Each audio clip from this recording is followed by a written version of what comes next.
Abidin. As you know, in Islam, we are not allowed to practice or do anything without ma'rifah. Anything we do as Muslims, we are required to do it on ma'rifah. Anything blind following is not acceptable in Islam. That is why when you come to our Shia school of thought, in Usul al-Din, to believe there is one God, Islam said you don't have to listen to your parents just because they say. I don't have to listen to my scholar because he said it. Islam said you have to examine yourself. You have to research yourself and reach to that. And accept it from your heart and from your own reasoning.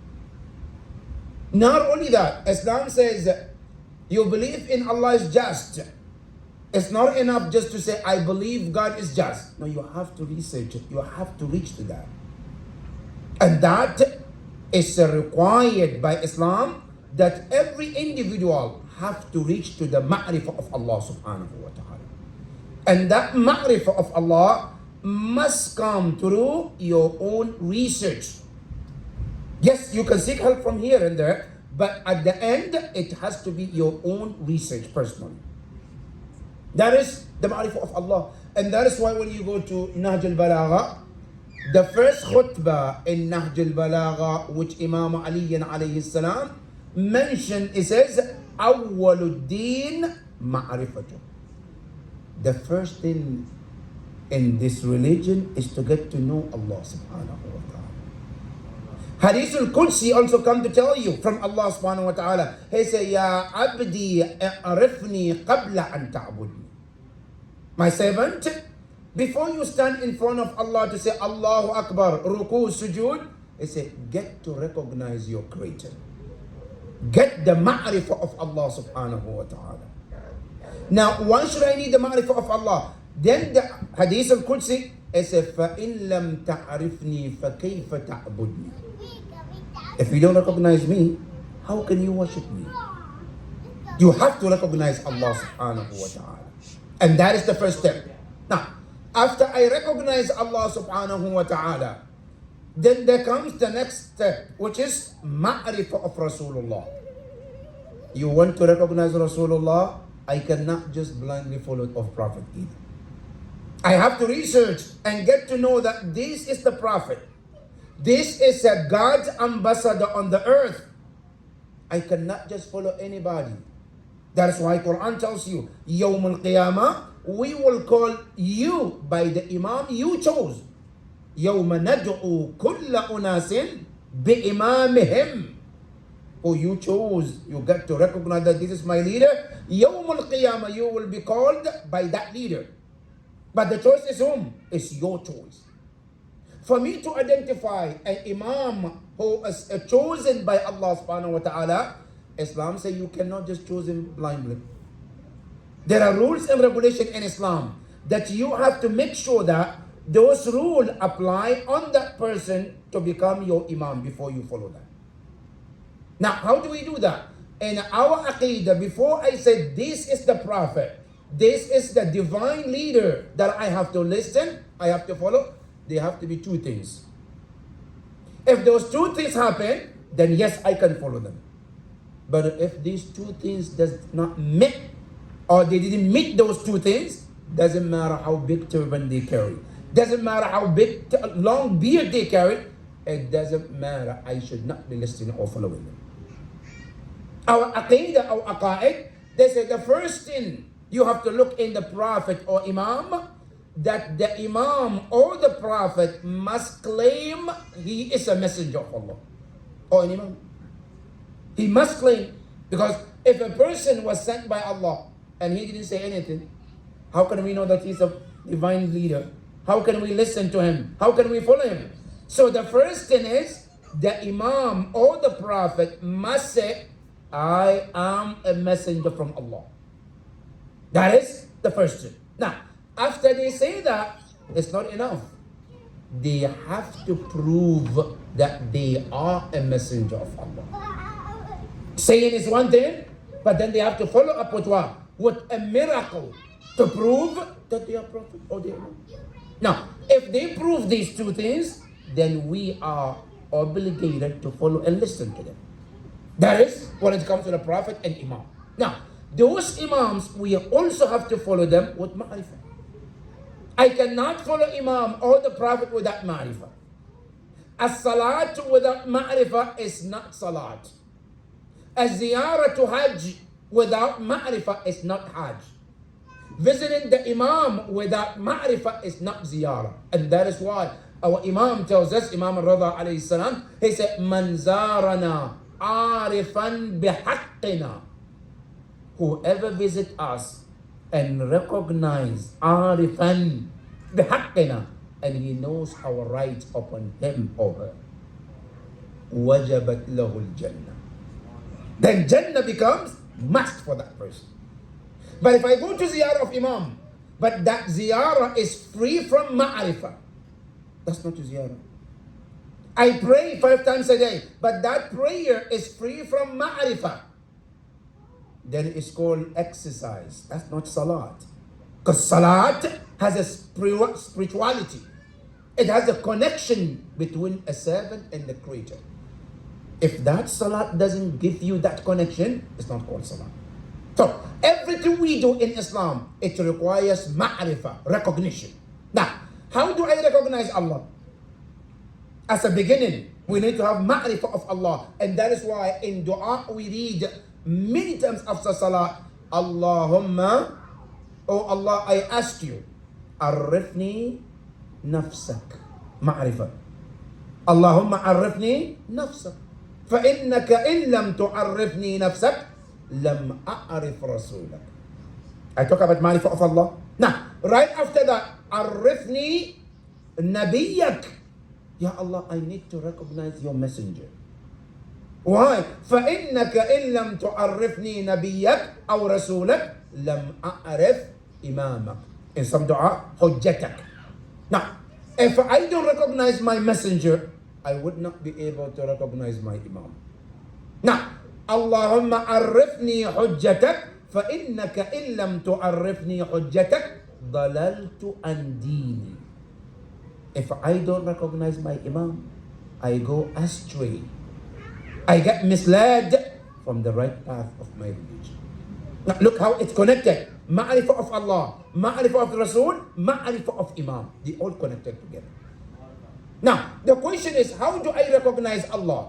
Where do I start? I want a ma'rifah of Allah. Where do I start? Now, tonight, let me give you 2 ways you can recognize Allah. One, we can recognize Allah through His creation around yourself. You want to know Allah? Look around yourself. The creation of Allah is a way to get to know Allah subhanahu wa ta'ala. And Imam Ali alayhi salam, he tells you, he says, وَفِي كُلِّ شَيْءٍ لَهُ آيَةٌ تَدُلُّ عَلَيْهِ.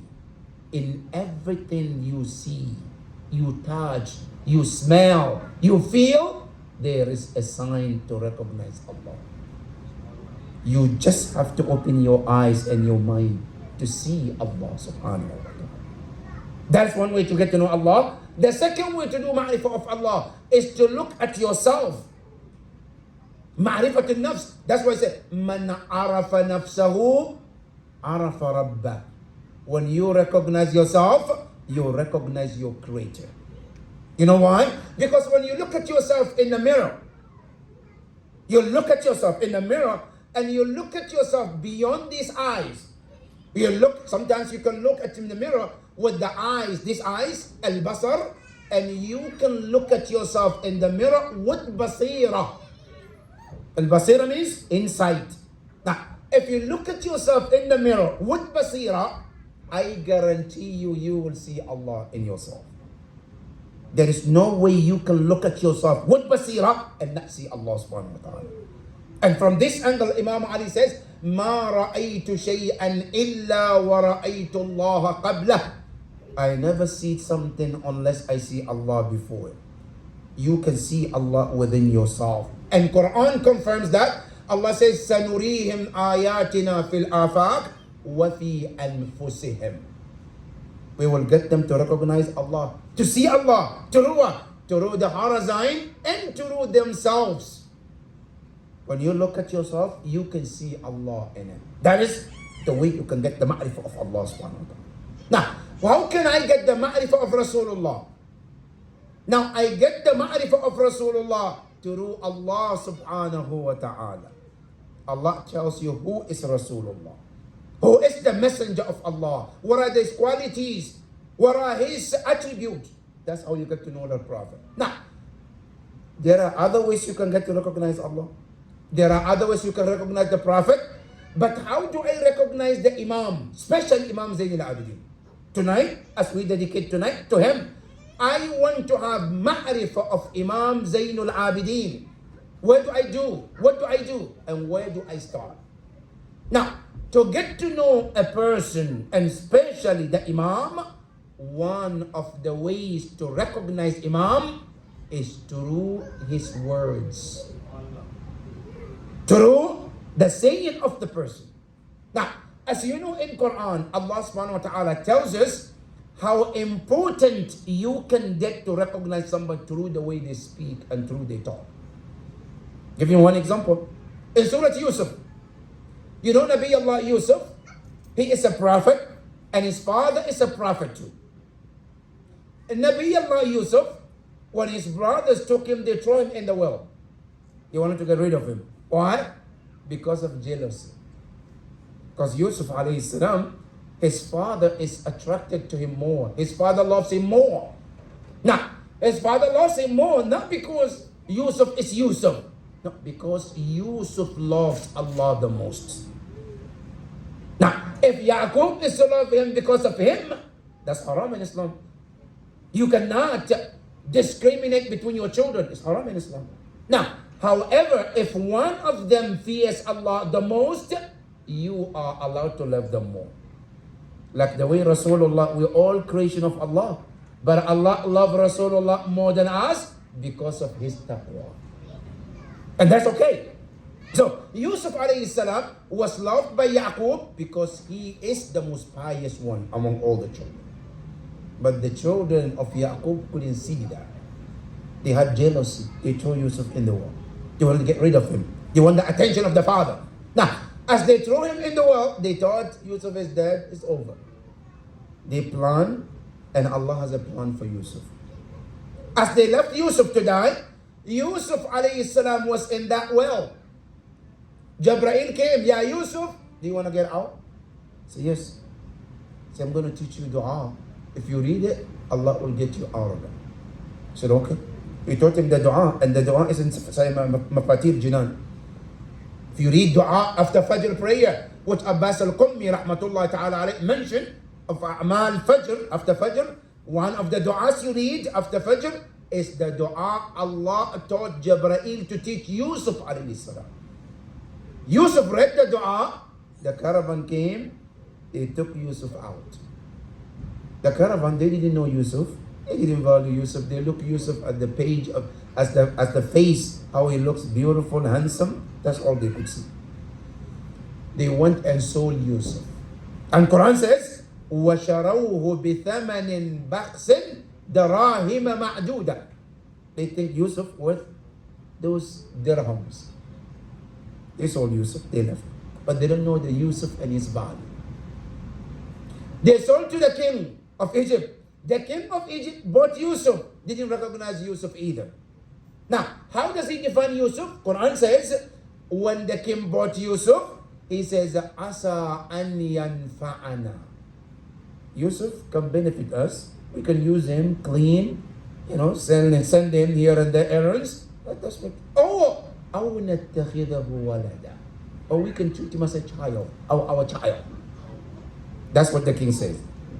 They think the value of Yusuf is to be like a child, or also to run errands, or to even clean, or do things for them. That's what they thought about Yusuf.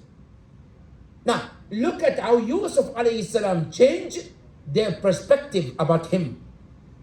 Yusuf alayhi salam didn't say anything. Up to now, nobody knew the value of Yusuf alayhi salam. Until Quran said, Yusuf falamma kallamahu. Because up to that point, Yusuf didn't say a word. Didn't say anything to them. Now, the moment Yusuf started to speak, they recognized the value of Yusuf. Then the perspective of the king changed. And he said, and Quran quote, he says, قَالَ إِنَّكَ الْيَوْمَ لَدَيْنَا مَكِينٌ أَمِينٌ. The king said to Yusuf, now that you spoke, now that I heard your wisdom, now that I heard your knowledge, now you are to be kept here and not to go anywhere. Now I realize your value. Now I know who you are, Yusuf. Now, look at the Yusuf alayhi salam. He was able to change the perspective of the king through when he spoke. If we want to understand our imams, one of the way to recognize them is go and check the way they speak. That's why they said, Kalamul Imam, Imamul Kalam. The word of Imam is not like anybody's word. Now, Imam Ali alayhi salam, he tells you how their word has a value. He says, Kalamuna duna kalamillah. Our word is lower than the words of Allah. وَفَوْكَ كَلَامِ الْبَشَرِ, but above humans' words. When you compare our words, no human being can speak like us. That's why Imam al-Rida said to us, to all the Shias, he said, listen careful. He says, حَدِّثُ النَّاسِ خَبِّرُ النَّاسِ مَحَاسِنَ كَلَامِنَا. He says, share with people our eloquent words. Let people know how eloquent we speak as Ahlul Bayt. He said, فَإِنَّ النَّاسَ لَوْ عَلِمُوا مَحَاسِنَ كَلَامِنَا. If people were to be told about eloquent of our Bayt alayhi salam, how they speak eloquently, he said, لَتَّبَعُونَا. People would have followed us. Because we speak eloquently. You cannot find anybody speak like Ahlul Bayt alayhi salam. Now, for that matter, if we want to know about Imam Zayn al-Abidin, we have to go back to his words, his saying, and that opens our doors to ma'rifah of Imam Zayn al-Abidin. And tonight, I just want us to take two channels about Imam Zayn al-Abidin to learn about him. Unfortunately, this great Imam Zayn al-Abidin is forgotten. If you look, Imam Zayn al-Abidin have left us a very, very huge heritage, which today unfortunately is ignored. We are suffering as a ummah when Imam Zayn al-Abidin left us everything we need. Today, as I speak, Imam Zayn al-Abidin left us one thing. The first thing is called about Sahifa Sajjadiyya, which is known as Zabur Ali Muhammad. Zabur Ali Muhammad is Sahifa Sajjadiyya. Today in America, many people are suffering from anxiety, from depression, where they pay him so much in order to get rid of this anxiety and depression.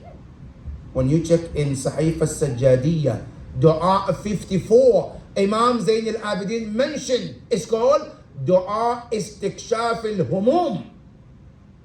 Dua to uncover this pain and to uncover depression. How many of us read that dua?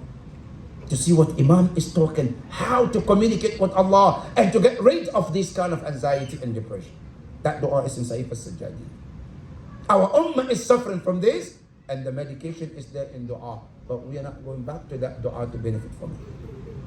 That's number one. Number two, Imam Zayn al-Abidin in Sahif al-Sajjadiyya talks about dua daf'a kayd al-a'da. Dua how to get rid of the plot of your enemy. Now tell me, who doesn't have an enemy? Or which person in the world don't have an enemy?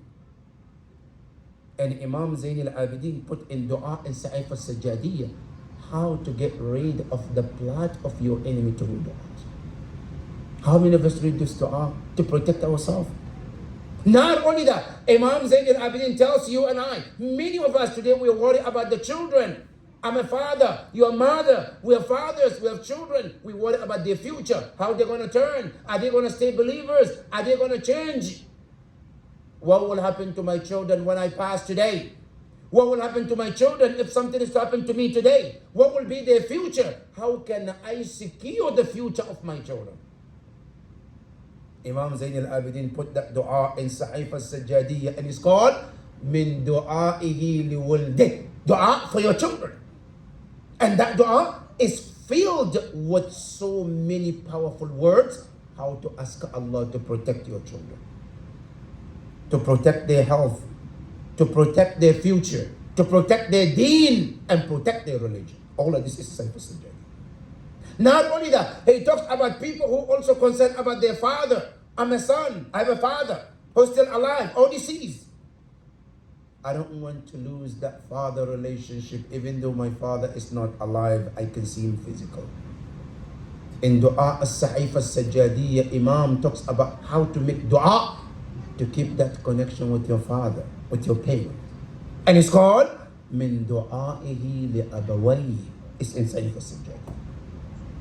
Now, let alone du'as that he connects you with Allah, fi tadallul, fi tawbah, and the list goes on and on and on. And each one of those dua is so powerful to connect you with your Creator. All of that is Sahif al-Sajjadiyya. But that's one. Number two, the one that I want to emphasize tonight, is more about what we call Risalatul Huquq of Imam Zayn al-Abidin. The book that Imam Zayn al-Abidin wrote, which is completely ignored as well. That book, which is filled with so many lessons of life.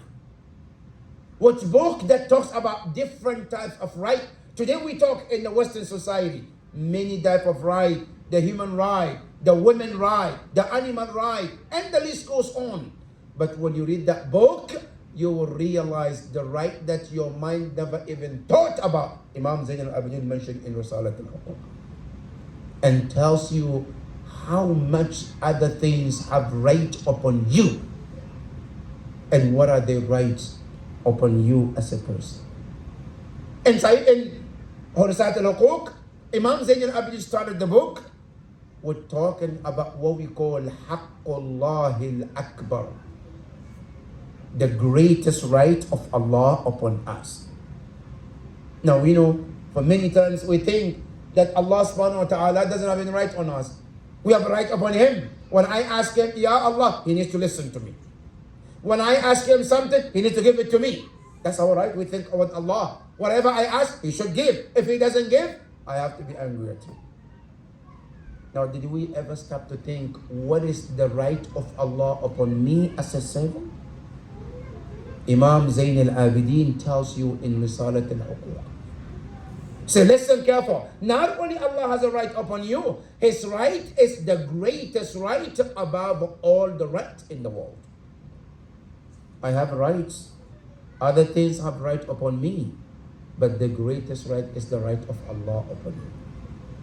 And He says, in Sahif al-Sajjadiyya, He said, bear in mind, وَمِنْ حَقِّ اللَّهِ عَلَيْكَ, one of the right of Allah upon you, أَن تَعْبُدَهُ وَلَا تُشْرِكَ بِهِ شَيْئًا.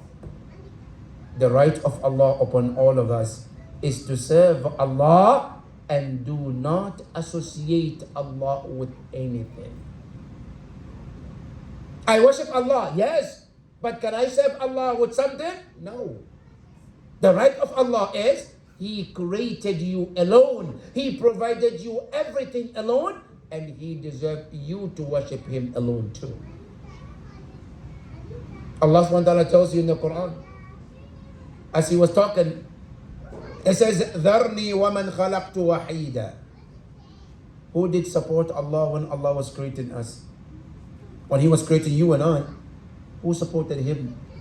To make, now you go to a company where they make cars, for example, there are different parts. One department they make this part, one department they make that part, and then they put it together and it becomes car. Now the building, the house you live in, there is somebody who called a builder, then there's an electrician, and then there is a plumber. Each one of them play their role in order to make the house to become house livable for you and I. When Allah created you, who was the part that Allah needed somebody's help to create you to become you? From the bones to the flesh, to the skin, to the blood, to a brain. Everything was done by Allah subhanahu wa ta'ala. He didn't need anybody to be part of Him creating you. He doesn't need anybody to be partnership with Him when it comes to serving Allah. Imam Zayn al-Abidin said, the right of Allah upon us is to serve Allah and not take any partnership with Him. But when I say partnership, many times we think about, worshipping idols. No, that's one part of the shirk. But there is other part we can do too. And that is shirk also. And that is a riyah. I have idol worshipping in front of me. But when I serve Allah with the thinking that I want people to be pleased with me, or I want people to say this about me, that is also considered a form of shirk in Islam. I should not worship Allah wanting other beings to have good thinking about me. Everything's supposed to be only for the sake of Allah subhanahu wa ta'ala. And that is what Imam is saying. It's the right of Allah. When we serve Him, we shouldn't have any partnership with Allah in anything. That is number one. Number two, it says, وَإِن فَعَلْتَ ذَلِكَ بِإِخْلَاصٍ. And if you worship Him, it must be only sincere to Him only. Not any strange attached. Meaning what? As a mu'min, I shouldn't worship Allah subhanahu wa ta'ala because of any benefit. I shouldn't worship Allah because I want Jannah. It's okay in Islam, by the way. For us, it's okay. But even that is a form of shirk too. Worshipping Allah because I want to go to Jannah is a shirk. But that shirk is accepted. Why? Because you're still worshipping Allah for another reason, not just Him. Al-Imam Ali alayhi salam, he said in the hadith, he says there are three different group of people who will serve Allah. He said, قَوْمٌ عَبَدُوا اللَّهَ طَمَعًا لِجَنَّتِهِ. There are a group of people who worship Allah because they have a desire in Jannah. And then he said, فَتِلْكَ عِبَادَةُ التُّجَّارِ. Those are the people who are businessmen. They worship Allah because they want to gain something back. I worship Allah, yes, I pray, I fast, I read Quran because I want Jannah. Meaning, I'm doing this so I can get profit, benefit. That is not really for the sake of Allah. The second group is وَقَوْمٌ عَبَدُوا اللَّهَ خَوْفًا مِنْ نَارٍ. There are a group of people who worship Allah because they're scared of hellfire. I know it's painful. I know it's not comfortable place to be. So what do? Let me stay away from sin so I get to go to Jannah, so I don't go to hellfire. Imam said, فَتِلْكَ عِبَادَةُ الْعَبِيدِ. These are the service of this slaves. They scared from the master, that's why they do it. Now if there's no master, they wouldn't do it. Alright? Then he said the third group, I said, وَقَوْمٌ عَبَدُوا اللَّهَ لَا طَمَعًا لِجَنَّتِهِ وَلَا خَوْفًا مِنْ نَارِهِ وَإِنَّمَا وَجَدُوا اللَّهَ أَهْلًا لِلْعِبَادَةِ فَعَبَدُوا. They found Allah, He deserved to be worshipped, and that's the reason they worship. No Jannah, no hellfire. This is called Ibadatul Ikhlas. This is the service that we're supposed to do for Allah subhanahu wa ta'ala. Now, today if Allah said, there is no Jannah, today, for example, like some days, you have holidays in life, some days they say, today's holiday, there's no work, right? You got to stay home and do whatever you want to do. Now, if Allah is to say today is holiday, no Raqib, no Atid, they are not going to write good or bad deeds. How would you do? You're going to say, let me taste and see nightclubs, what is happening there? Or let me go taste the alcohol, how does it taste? Or am I going to say, no, even though there is no Raqib and Atid, but I'm still not going to do the wrong thing. Here, that is what's called Ikhlas. And Imam Zayn al-Abidin, he said, not only you are required to serve Allah without partnership, also on top of that, you have to serve Him with ikhlas. Just for the sake of Him. Then he said very important thing after that. He says, فَإِذَا فَعَلْتَ ذَلِكَ بِإِخْلَاص جَعَلَ لَكَ مِنْ نَفْسِ عَلَى نَفْسِهِ. He says, if you do these two things for Allah, Imam Zayd al-Abidi said, listen carefully. Then after that, Allah made it wajib upon himself to protect and take care of everything you love. Allahu Akbar. Do you know how much we're missing and losing just because we are not servant of Allah?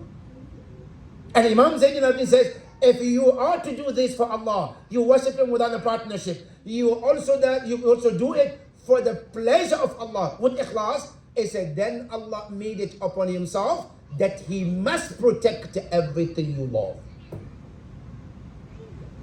You love your children, Allah protects them for you.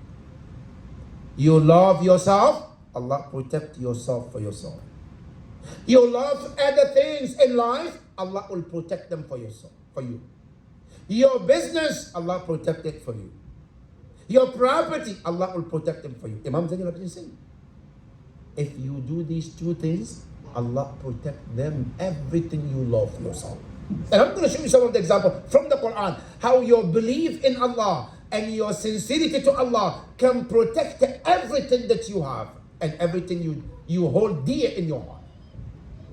You go to the Quran in Surah Al-Kahf, Allah subhanahu wa ta'ala tells you about Musa and Khidr. When Musa and Khidr got to the village where they were asking for food and nobody gave them the food. And as they were leaving the village, they saw a wall which was broken and about to destroy. Then Khidr said to Musa, we have to rebuild this wall. Musa alayhi salam couldn't understand Khidr. Ya Khidr, these are the people who refused to give us food and water. And now you want to work for them for free? What logic is this, Ya Khidr? Khidr said, yes, we have to. They built the wall. After they finished, Musa alayhi salam was listening to Khidr. Khidr told him, Ya Musa, هذا فراق بيني وبينك. This is the departing point between you and I. You have to go a separate way. However, before you leave, I'm going to tell you everything that happened throughout the journey, so that you leave with the knowledge about what exactly happened and what I did and why I did what I did. It says, فَأَمَّا الْجِدَارِ. You see the wall that we just built? فَكَانَ لِيَتِيمَيْنِ فِي الْمَدِينَةِ. That wall belongs to two orphans. These two orphans, they live in this city. Underneath of that wall was a treasure the father left for them. That treasure, it belongs to the children. Now, the father left it for the children because the father is concerned about those children. He wants them to grow so they find that treasure, right? So Allah subhanahu wa ta'ala, because the father was righteous, was a mu'min, was a mukhlis, what he was caring for, which is the children and the property, Allah sent Musa and Khidr to take care of those children too. The father was not there, but his iman and ikhlas and sincerity that he had for Allah, Allah sent Musa and Khidr to come and take care of those children. That is what Imam Zayn al-Abidin is talking about. When a father, when a person, he will serve Allah with iman, without shirk and ikhlas, everything you love, Allah will protect them for you. Not just your children, even yourself, Allah will protect you. How does Allah protect us? Now you look in the Quran, another example, Surah Al-Kahf. The people of cave, they were living in the fear of the time, right?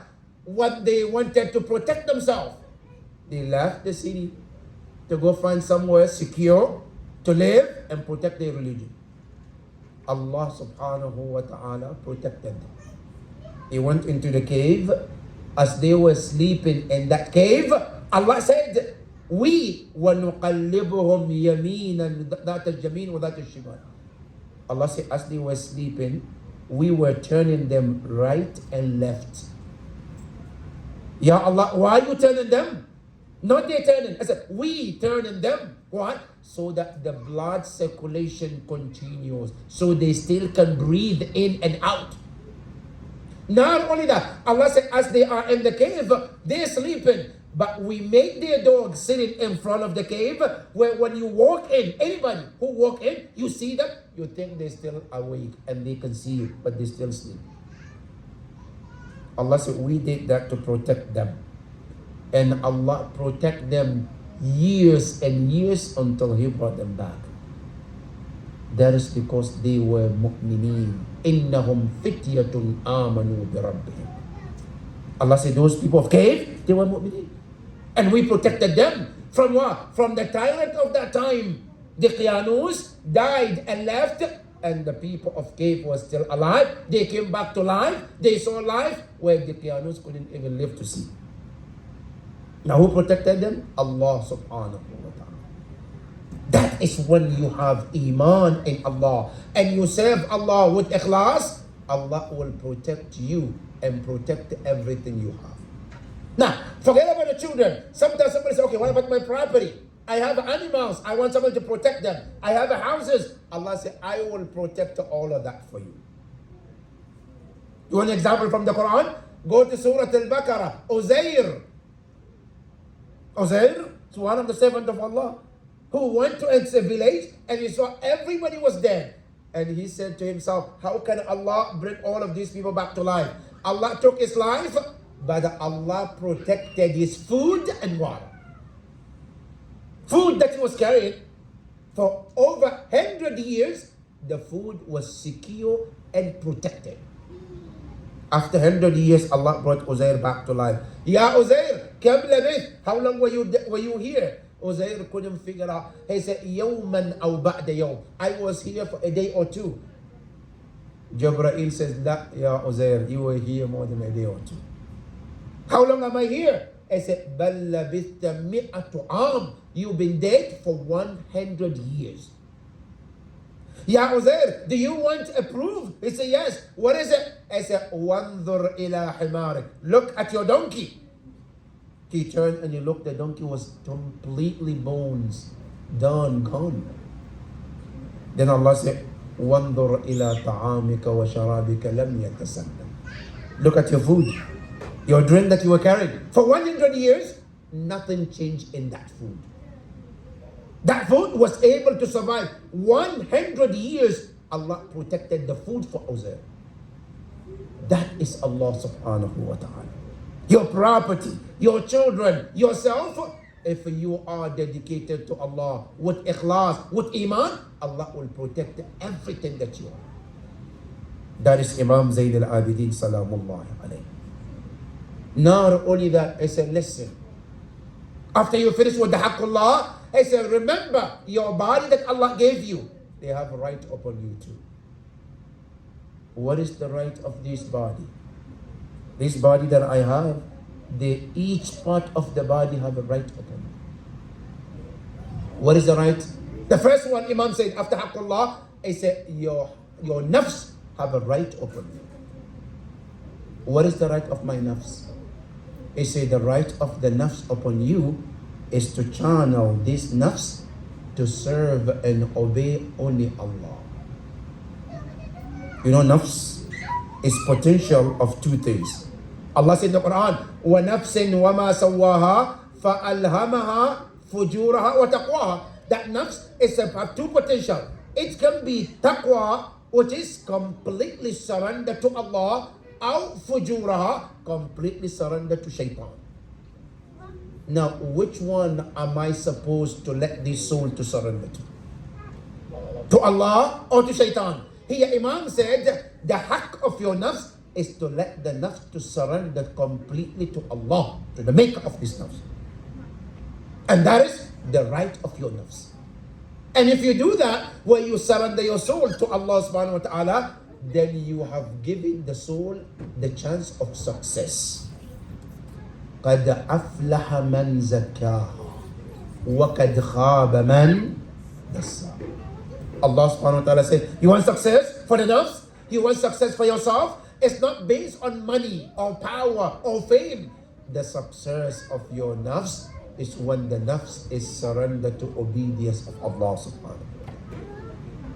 And that is the right of your nafs upon you. Al-Imam said. Now, right after that, he said the third right upon you that Allah has created on your body is the right of your tongue. Haqqul lisan. This tongue that Allah gave you, this tongue also has two potential.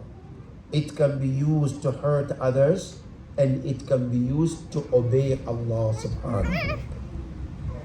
Al-Imam Zayn al-Abidin in Risalat al-Huquq, he said the right of your tongue is to utilize this tongue in serving Allah subhanahu wa ta'ala. You have to be mindful of this tongue. Never use this tongue to say things that displease Allah subhanahu wa ta'ala.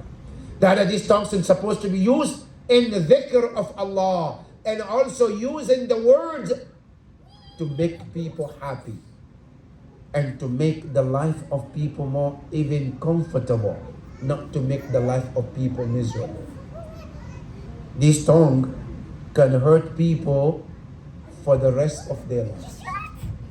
There are words I can say with this tongue, and for the rest of the people's life, they will never heal from that bad word. More than even when you cut somebody with a knife, they can heal very easily. But when you cut somebody with your tongue, they might not heal for the rest of their life. Some people in life, they committed suicide because somebody said something to them. And that have sunk with them that they couldn't live a normal life afterwards. That is the power of this tongue. This tongue can hurt so much. And this tongue also can be used to say things that makes people, that can make somebody's day better. Here Imam Zayn al-Abidin salamullahi alayhi, he said the right of your tongue is to make sure that you observe it. Don't open your mouth to say things unless in the manner that pleases Allah subhanahu wa ta'ala. And when you use this tongue, the Prophet says, من كان يؤمن بالله واليوم الآخر فليقل خيرا أو ليصمت. Whoever believes in Allah on the day of judgment, whenever you open your mouth, let it be in the manner that you're saying good. And if you cannot say good, you say be silent. And Imam Ali alayhi salam tells you and I that this tongue is like your lion. When you let it loose, it can come and hurt you back. And Quran says, وَقُولُوا لِلنَّاسِ حُسْنًا. When you tell people, you say use kind words, beautiful words. And sometimes beautiful words you put in somebody's ears or you make somebody's day is considered sadaqah. Beautiful words you tell somebody becomes happy. Islam considers sadaqah. And that is the drop out of the ocean of Imam Zayn al-Abidin. And Imam Zayn al-Abidin lived a very difficult life. That the way that Imam lived his life, aftermath of Karbala, after the tragedy of Karbala, Imam Zayn al-Abidin was not allowed to speak. He was not allowed to teach. He was not allowed to interact with people. So Imam Zayn al-Abidin salamullahi alayhi, he adopted a three system. Number one, to communicate and teach people through dua. Bring people close to Allah through dua. And that is what we call Sa'if al-Sajjadiyya today. That's number one. Number two, he also adopted another way to teach people through what we call the Risalat al-Huquq.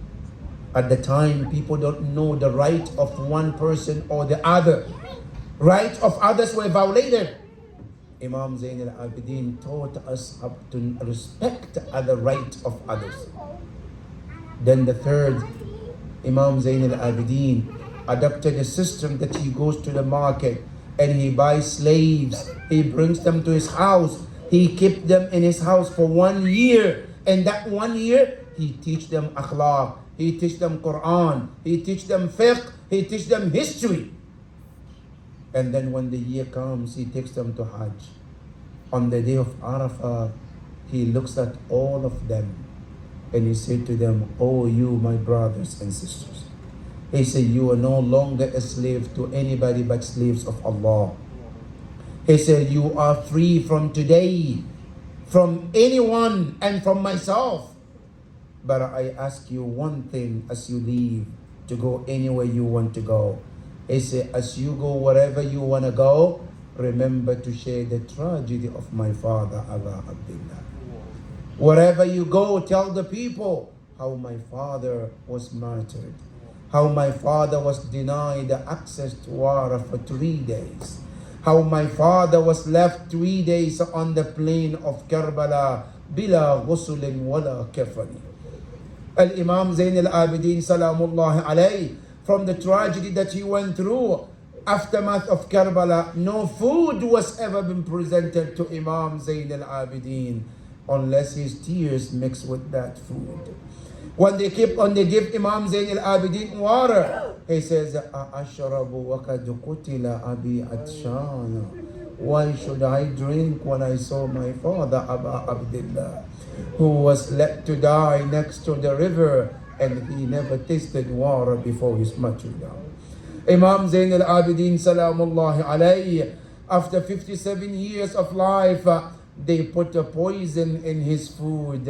Imam Zain al-Abidin, the night of his martyrdom, the night of 25th of Muharram, his son Imam Muhammad al-Baqir said, "I was next to my father Imam Zain al-Abidin, and I can saw how he was struggling from the pain of that poison."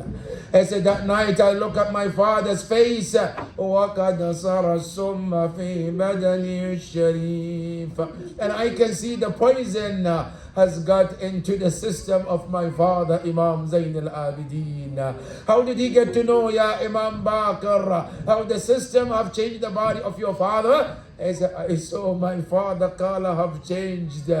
I saw him, he looks very pale. I saw him, he looks, his color have changed to like a yellow from the poison that they gave him." I said, "Then I saw even the situation of my father was even worse." How worse was it? He said, "Kana yukallibu yaminan wa shimala." He said, "My father was turning left and right from the pain that he was going through. The pain was not just the pain." He said, "The pain was so severe that my father, he loses his conscience from time to time. It was a time he was to speak, but the pain wouldn't let my father to speak." He said, "There was a time my father wanted to stay alive, awake, but the poison wouldn't let my father until his final moment. When he looked at me, he says, 'My son Baqir,' he said, 'you are the Khalifa after me from tonight. I will not survive to see tomorrow, but you are the next Imam after me.' He said, 'My son, when I pass, I want you to take lead of my wash, or my burial, my kafan, my salat.' He said, 'My son Muhammad al-Baqir, when I pass, I want you to be the one to put my body into the grave. I want you to lead everything about my funeral.' After all this will of Imam Zain al-Abidin Salamullahi alayhi, his son Muhammad al-Baqir said, 'I was looking at my father as he was going through the pain, and he was turning left and right from the pain. He said, I heard him say, Ashhadu an la ilaha illallah. He said, I testify there is no God worthy of worship but Allah subhanahu wa ta'ala. Wa ashhadu anna Muhammadan Rasulullah. And I testify Muhammad is the messenger of Allah. He said, right after that, I saw my father. He says, Maddada yaday. He stretched his arms towards his sides. Wa maddada rijlay. He stretched his legs as well. And then I saw he closed his eyes. He departed from this world. Mata madluman. Aywa imama wa aliya. رحم الله من نادى وإماما وعليا. Imam Zain al-Abidin Salamullahi alayhi left this world on the 25th of the month of Muharram, and he was buried in Baqi, where we can see the tragedy of Imam Zain al-Abidin still continued, where the shrine that was built on the grave of Imam Zain al-Abidin, was destroyed. And today you go to Baqi' and you see the grave of Imam Zayn al-Abidin speaks itself as it's being madloom after the madloom of Imam Zayn al-Abidin salamullahi alayhi. وَسَيَعْلَمُ الَّذِينَ ظَلَمُوا أَيَّ مُنْقَلَبٍ يَنْقَلِبُونَ وَالْعَاقِبَةُ لِلْمُتَّقِينَ. Ya Allah, we ask you to grant us the tawfiq to be the true followers of Imam Zayn al-Abidin salamullahi alayhi. Ya Allah, grant us the shafa'ah of Imam Zayn al-Abidin salamullahi alayhi.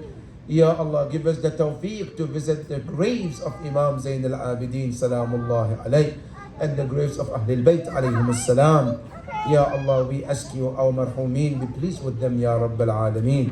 إلى أمواتكم وأموات المؤمنين. رحم الله من يقرأ الفاتحة مع الصلوات. اللهم صل على محمد وآل محمد. بسم الله الرحمن الرحيم. الحمد لله رب العالمين الرحمن الرحيم مالك يوم الدين. إياك نعبد وإياك نستعين. اهدنا الصراط المستقيم صراط الذين أنعمت عليهم غير المغضوب عليهم ولا الضالين. بسم الله الرحمن الرحيم. قل هو الله أحد الله الصمد لم يلد ولم يولد ولم يكن له كفوا أحد. بسم الله الرحمن الرحيم. قل هو الله أحد الله الصمد لم يلد ولم يولد ولم يكن له كفوا أحد. بسم الله الرحمن الرحيم. قل هو الله أحد الله الصمد لم يلد ولم يولد ولم يكن له كفوا أحد. صدق الله العلي العظيم.